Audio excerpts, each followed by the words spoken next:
오늘은 한 사람의 가슴 아픈 이야기를 들려드리려고 합니다. 사람이 어디까지 미워할 수 있는지, 그리고 그 미움의 끝에 과연 무엇이 있는지. 저희가 만난 도영 씨의 이야기입니다. 그 인간만 아니었어도 우리 엄마 안 죽었어요. 도영 씨는 인터뷰 내내 손을 떨고 있었습니다.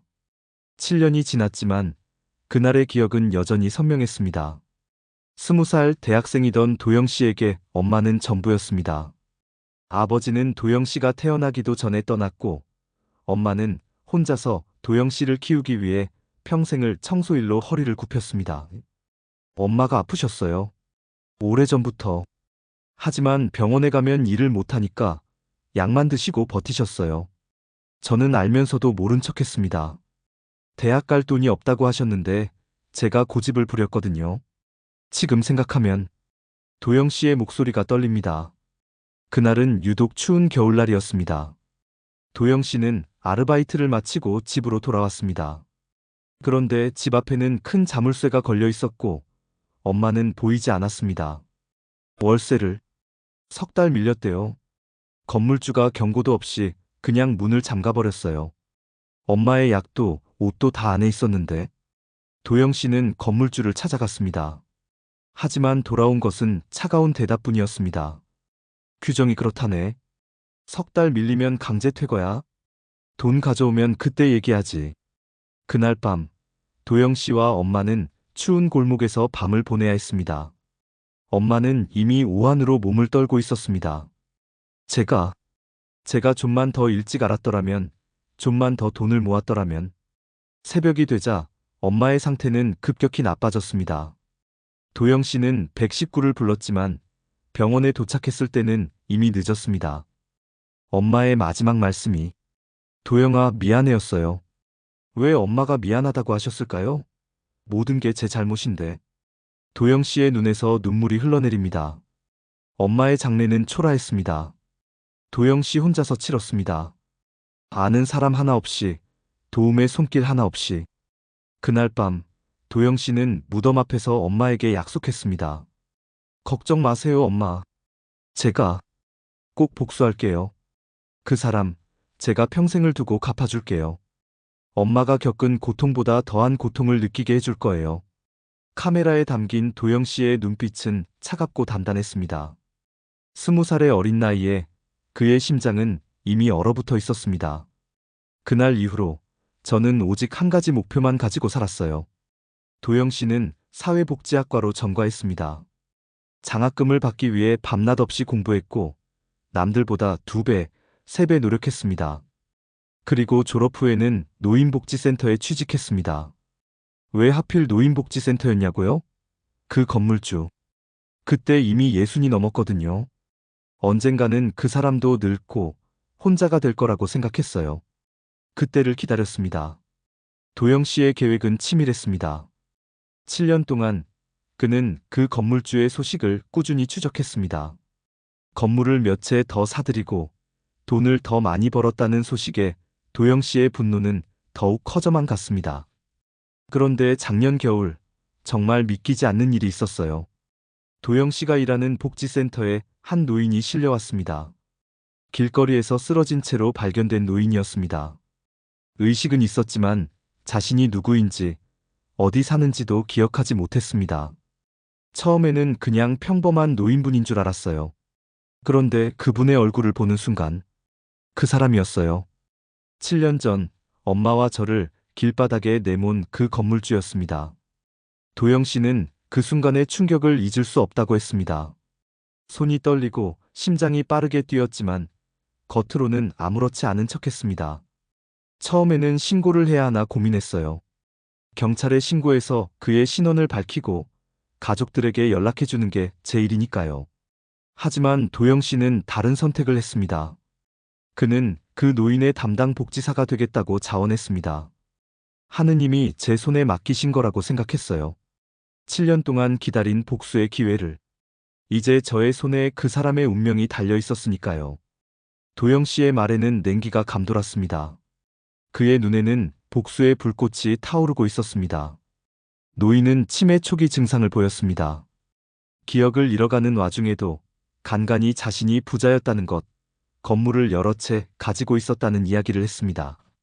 하지만 어떤 사람이 그를 속여서 모든 것을 빼앗아갔다고 했습니다. 그 말을 들으니 웃음이 나오더라고요. 남에게는 그렇게 차갑고 냉정했던 사람이 이제 와서 누군가에게 속았다고 하니 괜히 통쾌했어요. 도영 씨는 그 노인을 복지센터 내 요양원에 입소시켰습니다. 그리고 일부러 냉정하게 대했습니다. 잔인하게 들릴지 모르지만 저는 그분을 괴롭히고 싶었어요. 직접적으로 해치지는 않았지만 식사가 뜨거울 때 일부러 식을 때까지 기다렸다가 드렸고 약 시간을 조금씩 어겼어요. 그리고 밤에 혼자 있을 때면 그분을 찾아가 제가 누군지 말해주고 싶었어요. 도영 씨는 매일 밤 그 노인의 방 앞에 서서 문을 열까 말까 고민했다고 합니다. 하지만 끝내 용기가 나지 않았습니다. 저도 사람인데 아무리 미워도 직접 얼굴 보며 복수한다는 게 쉽지 않더라고요. 그렇게 한 달이 지났습니다. 노인의 상태는 점점 나빠졌습니다. 기억은 더 흐릿해졌고 밤에는 악몽에 시달려 비명을 지르기도 했습니다. 어느 날 밤이었어요. 그분이 또 악몽을 꾸셨나 봐요. 미안하다, 정말 미안하다라고 계속 중얼거리셨어요. 도영 씨는 그날 처음으로 노인의 방에 들어갔습니다. 노인은 식은땀을 흘리며 누군가에게 사과하고 있었습니다. 처음에는 그저 치매 때문에 헛소리를 하시는 줄 알았어요. 그런데 갑자기 제 이름을 부르시는 거예요. 도영아, 도영아, 아빠가 미안하다. 도영 씨는 그 말을 듣는 순간 온몸이 얼어붙는 것 같았다고 합니다. 제 이름을 어떻게 아시는 거죠? 노인은 흐릿한 눈으로 도영 씨를 바라보았습니다. 그의 눈에는 눈물이 고여 있었습니다. 내가 우리 아들 맞지? 도영이, 내가 많이 찾았단다. 도영 씨는 그 말이 헛소리라고 생각했습니다. 하지만 노인은 계속해서 도영 씨를 아들이라고 불렀습니다. 다음 날 도영 씨는 노인의 소지품을 살펴보기로 했습니다. 노인이 처음 복지센터에 왔을 때 가지고 있던 작은 가방 안에는 낡은 지갑과 몇 장의 사진, 그리고 접힌 편지가 있었습니다. 그 사진을 보는 순간 제 다리에 힘이 풀렸어요. 사진 속에는 젊은 시절의 노인과 임신한 여성이 있었습니다. 그 여성은 도영 씨의 어머니였습니다. 도영 씨의 손이 떨렸습니다. 그는 천천히 편지를 펼쳤습니다. 그 편지는 제 엄마가 쓰신 거였어요. 날짜를 보니 제가 태어나기 직전이었어요. 편지에는 이런 내용이 적혀 있었습니다. 영수 씨, 우리 아이가 곧 태어납니다. 당신이 돌아온다면 정말 행복할 거예요. 하지만 당신의 선택을 존중합니다. 부디 행복하게 살아요. 우리 아이에게는 아버지가 돌아가셨다고 말할게요. 미워하지 않아요. 감사합니다. 그 순간 저는 모든 것이 혼란스러웠어요. 제가 7년 동안 미워했던 그 사람이 정말 제 아버지였을까요? 도영 씨는 어머니가 생전에 아버지에 대해 한 말을 떠올렸습니다. 아버지는 도영 씨가 태어나기 전에 사고로 돌아가셨다고. 하지만 그것이 사실이 아니었다면 도영 씨는 노인에게 직접 물어보기로 했습니다. 그날 저녁 노인의 방을 찾았습니다. 혹시 제 어머니가 김미자 씨인가요? 노인의 눈이 커졌습니다. 희미한 기억 속에서 그 이름만은 선명하게 남아있는 듯 했습니다. 미자가 어떻게 됐지? 그 아이는 잘 있나? 내가 정말 미안하게 됐어. 노인의 눈에서 눈물이 흘렀습니다. 도영 씨는 노인의 손을 잡았습니다. 어머니는 7년 전에 돌아가셨어요. 노인의 표정이 무너졌습니다. 그는 도영 씨의 손을 꽉 쥐었습니다. 그럴 리가 없어. 내가 미자를 지켜주겠다고 약속했는데. 노인의 기억은 파편적이었지만 조금씩 진실이 드러났습니다. 노인 김영수는 젊은 시절 도영 씨의 어머니와 사랑에 빠졌지만 부모님의 반대로 결혼하지 못했습니다. 그는 도망치듯 집을 나왔고 미자 씨가 임신했다는 사실도 모른 채 오랜 시간이 흘렀습니다. 그런데 어떻게 그 건물의 주인이 되신 거죠? 그리고 왜 우리를 그렇게? 도영 씨의 질문에 노인은 고개를 떨구었습니다. 나는 몰랐어. 그 집에 미자가 살고 있는 줄. 내가 그 건물을 산 건 5년 전이었어. 관리는 다 부동산에 맡겼고, 노인의 이야기는 계속되었습니다. 그는 사업에 성공한 후 미자 씨를 찾아 나섰지만 찾을 수 없었다고 합니다. 그러다 우연히 자신이 산 건물 중 하나에 미자 씨가 산다는 것을 알게 되었습니다. 그날 퇴거 통보를 받고 찾아간 집이 미자의 집이었어. 하지만 이미 늦었지. 부동산에서 모든 절차를 마쳤다고 했어. 나는 그때 미자를 만나지 못했어. 도영 씨는 충격을 받았습니다. 그가 그토록 미워했던 사람이 사실은 자신의 아버지였고 그 역시 피해자였다는 사실을. 그럼 왜 7년 동안 저를 찾지 않으셨어요? 노인은 눈물을 흘렸습니다. 찾았어. 정말 많이 찾았어. 하지만 네가 내 아들이라는 걸 어떻게 말해? 내가 네 아버진데 실수로 너희 집에서 쫓아냈고 그래서 네 어머니가 돌아가셨어라고? 그럴 용기가 없었어. 노인은 이어서 말했습니다. 대신 멀리서 너를 지켜봤어. 네가 대학에 다닐 수 있게 익명으로 장학금을 보냈고 네가 취직할 수 있게 뒤에서 도왔어. 하지만 직접 만날 용기는 없었어. 도영 씨는 그제서야 자신이 받았던 갑작스러운 장학금과 쉽게 취직했던 이유를 알게 되었습니다. 모두 아버지가 뒤에서 도왔던 것이었습니다. 그런데 왜 이렇게 되신 거예요? 건물도, 돈도 다 어디로? 노인은 쓰게 웃었습니다. 나를 믿었던 사람에게 모든 걸 빼앗겼어. 내가 치매 초기 증상이 있다는 걸 알고 서류에 도장을 찍게 했지. 그게 얼마 전이었는데? 기억이 잘 안 나. 도영 씨는 갑자기 자신이 7년 동안 품었던 증오가 부끄러워졌습니다.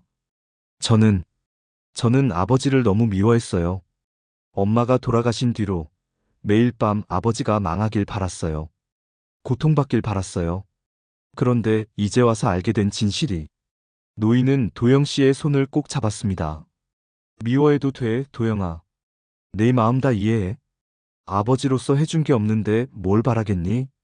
도영 씨의 눈에서 눈물이 흘렀습니다. 7년 동안 얼어붙었던 그의 마음이 천천히 녹아내리기 시작했습니다. 그 후 도영 씨는 아버지를 정식으로 모시기로 했습니다. 요양원에서 나와 도영 씨의 작은 아파트에서 함께 살기 시작했습니다. 처음에는 어색했어요. 그래도 이제는 조금씩 아버지라고 부를 수 있게 됐어요. 노인의 치매는 점점 심해졌지만 도영 씨는 아버지 곁을 지켰습니다. 가끔은 아버지가 젊은 시절 어머니와의 추억을 이야기해 주기도 했습니다. 어느 날 아버지가 갑자기 저에게 물으셨어요. 내가 네 엄마를 죽게 한 거니? 라고. 도영 씨는 그 질문을 들었을 때 가슴이 무너지는 것 같았다고 합니다. 예전에 저였다면 네, 당신 때문이에요 라고 했을 거예요. 하지만 그때는 그저 아버지를 안아드렸어요. 도영 씨는 아버지에게 말했습니다. 아니에요, 아버지. 그건 아무도 원한 일이 아니었어요. 운명이었어요. 아버지는 그 말을 듣고 울었습니다. 그리고 도영 씨도 울었습니다. 7년 만에 서로를 진정으로 마주한 부자였습니다. 저는 그제서야 깨달았어요. 용서란 건 상대방을 위한 게 아니라 자신을 위한 거라는 걸요. 제가 아버지를 용서함으로써 저 자신도 자유로워졌어요. 도영 씨의 눈에는 더 이상 미움이 없었습니다.